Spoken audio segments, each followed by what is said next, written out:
Welcome back. You're listening to Patriarch, the retelling of the biblical story of Abraham by me, the author Colin Piper. And you come to a most poignant moment, one in which we explore the elements of grief for a believer, that sense of loss combined with that hope, the regret combined with the expectation. But there is more to this little episode than might at first meet the eye. Because in negotiating with the Hittites to purchase the tomb in which Sarah would lay, Abraham was also purchasing the first piece of land, which would be truly his and his family's forever, fulfilling the promise of God. Patriarch, Chapter 8, Part 2. The thoughts rushed through Abraham's mind. Sarah really was no more. And yet she was. Through her a nation would be born, and all nations blessed. The world would never be the same again because of her and her faith. Her name would live on through generations, and through it she would live on too. But his princess would be more than memories. He knew in his heart that the Lord could raise the dead, not just physically, but spiritually too. He knew that much as he climbed Mount Moriah, and he knew it all the more as he came down again. He also knew that his God was the eternal God. He knew this because he had eternity in his own heart, so how much more must it be in the heart of God? He had sought glory, honour, and immortality. And he believed he'd found all three in his God. Now he believed his God would work these out for his faithful wife too. He didn't know how, but he knew he would. He suspected he himself would die not knowing, but he would die believing. And he was sure Sarah had too. Oh yes, she was dead, but not lost. He had not reconciled his love, but he would yet be reconciled to her. His tears were not wasted. They were no longer tears of regret. They brought healing and hope. He and his princess would stand as one again. There was just one thing he needed to do. Custom required it and love demanded it. But again there was more than those gathered could ever understand. Abraham rose from beside his dead wife and went out into the light of the courtyard, where the Hittite leaders and a sizable group of others now sat waiting for him. He sat beside them, and for a while all sat still and silent.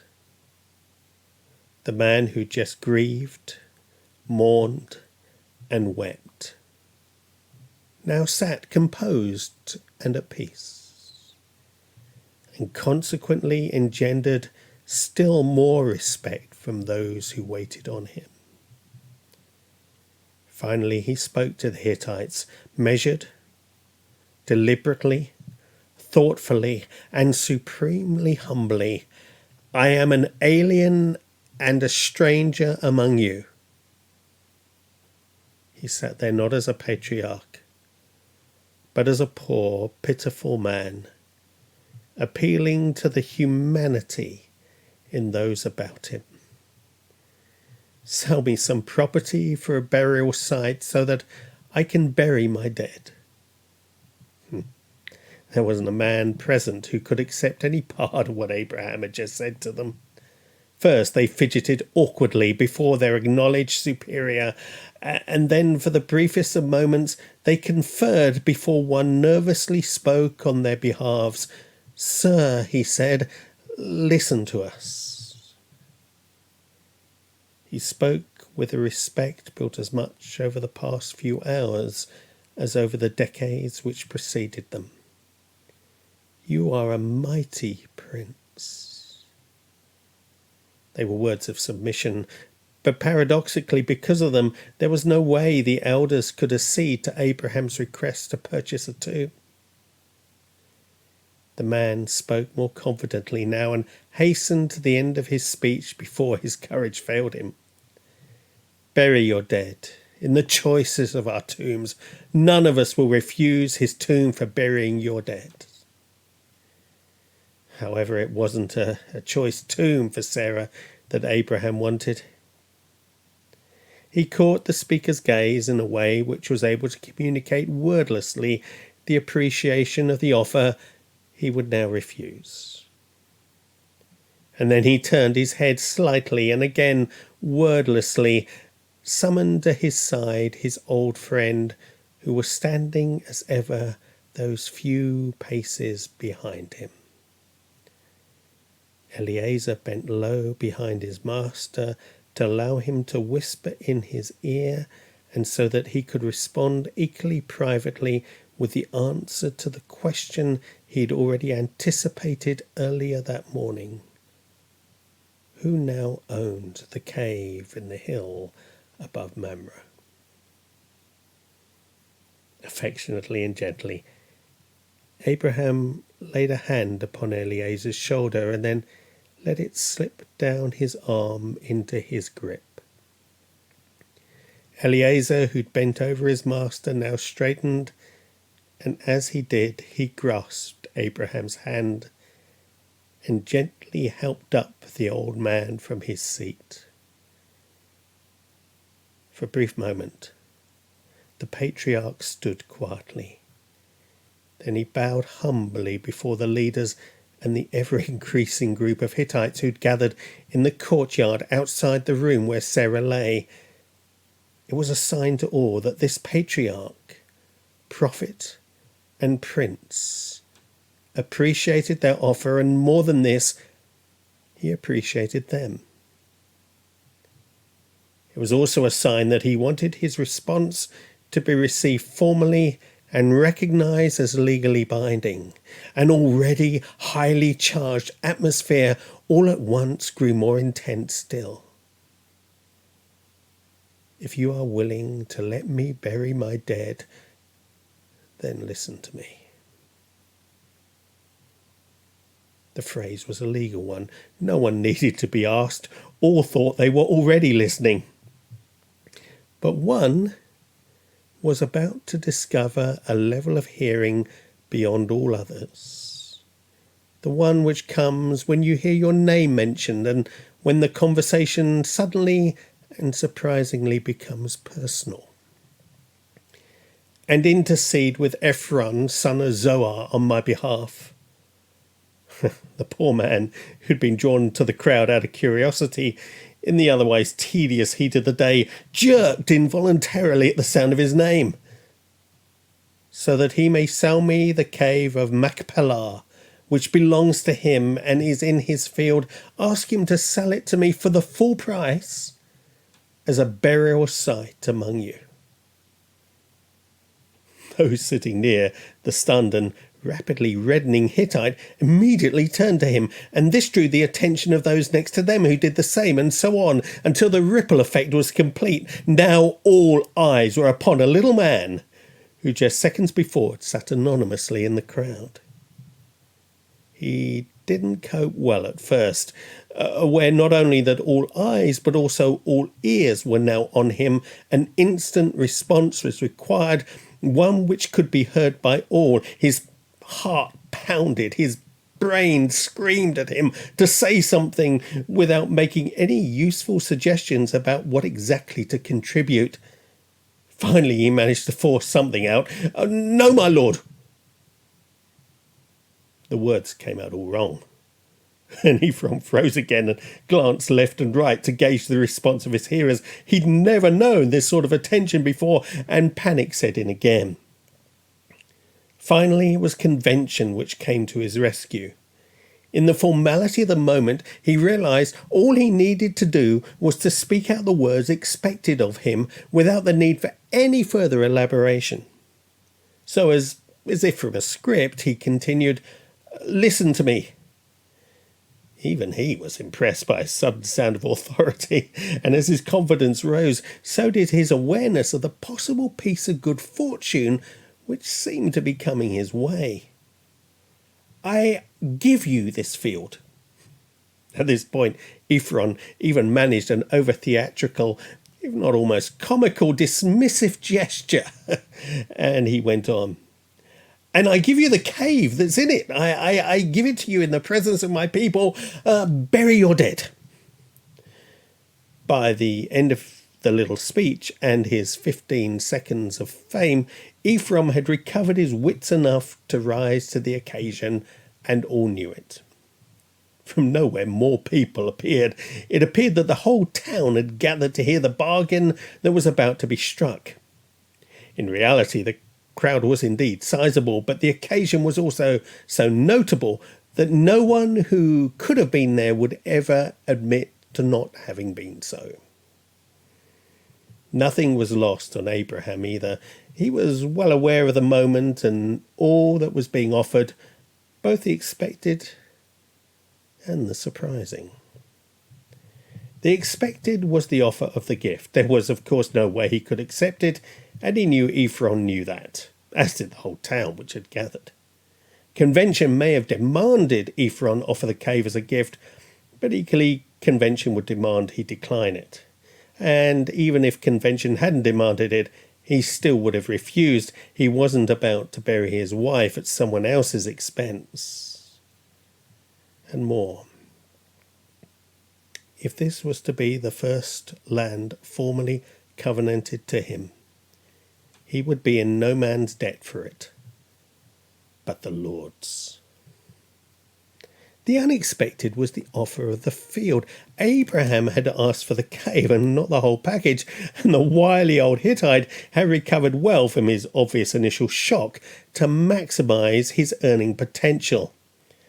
Abraham almost gave a wry smile of respect, one trader to another, but also of quiet satisfaction. You see, the change suited the Patriarch's purposes perfectly.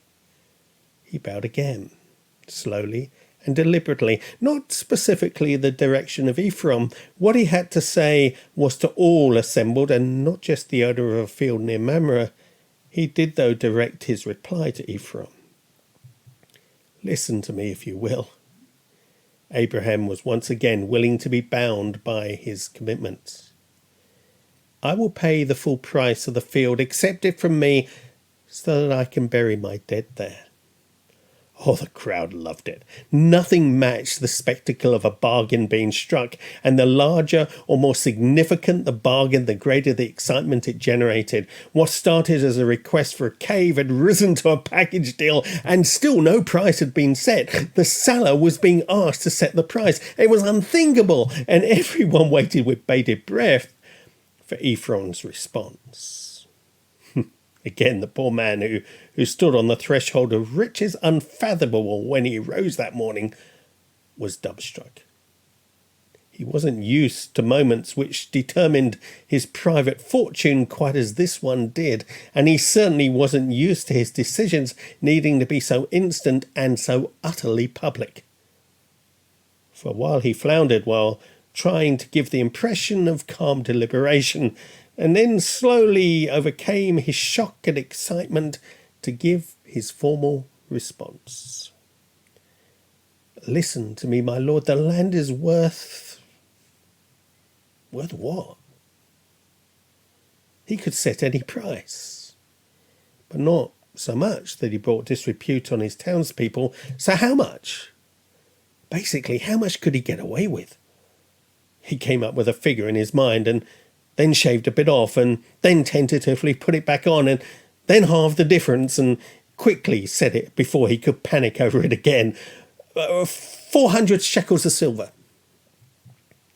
Ultimately, it was his neighbours' reactions he was most concerned about, and so he was encouraged by the well-disguised but detectable smirk scattered through the crowd.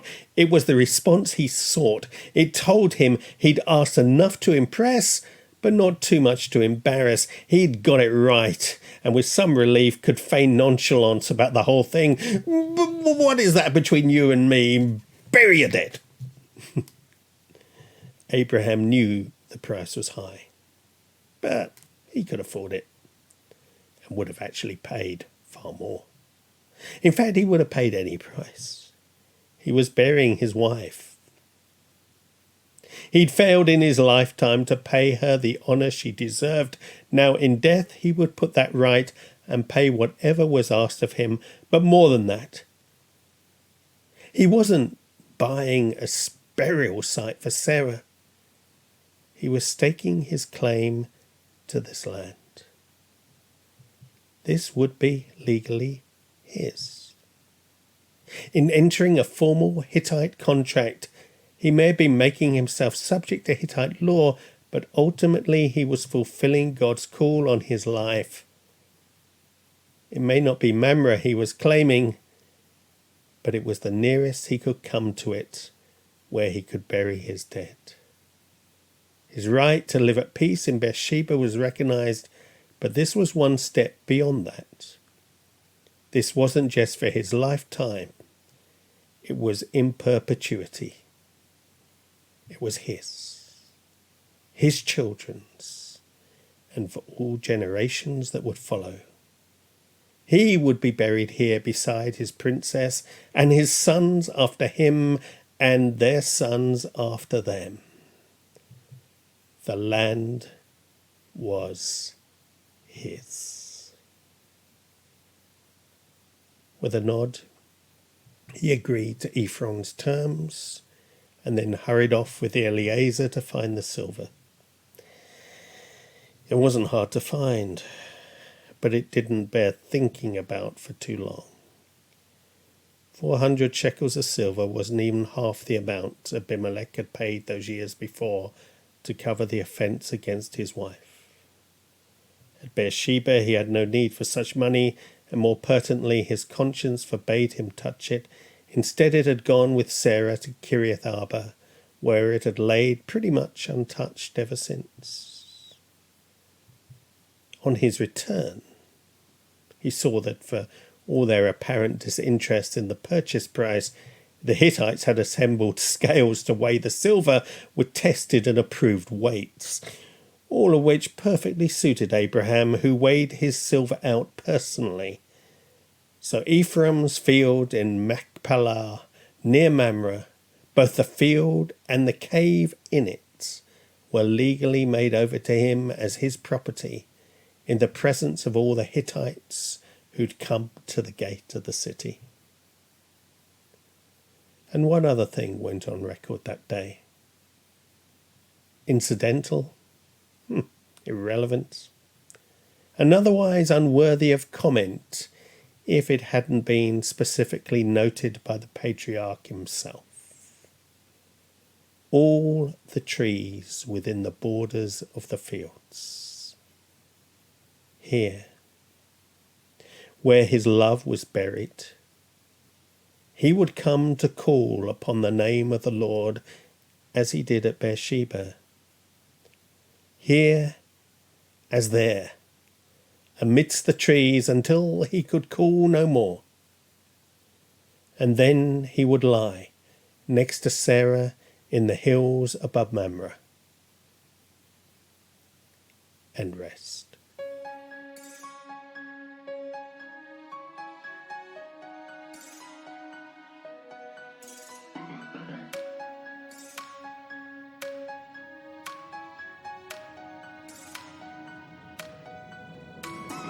You're listening to the Patriarch podcast. For more information, you can go to BibleNovels.com, where you can become a Patreon supporter to support overseas mission.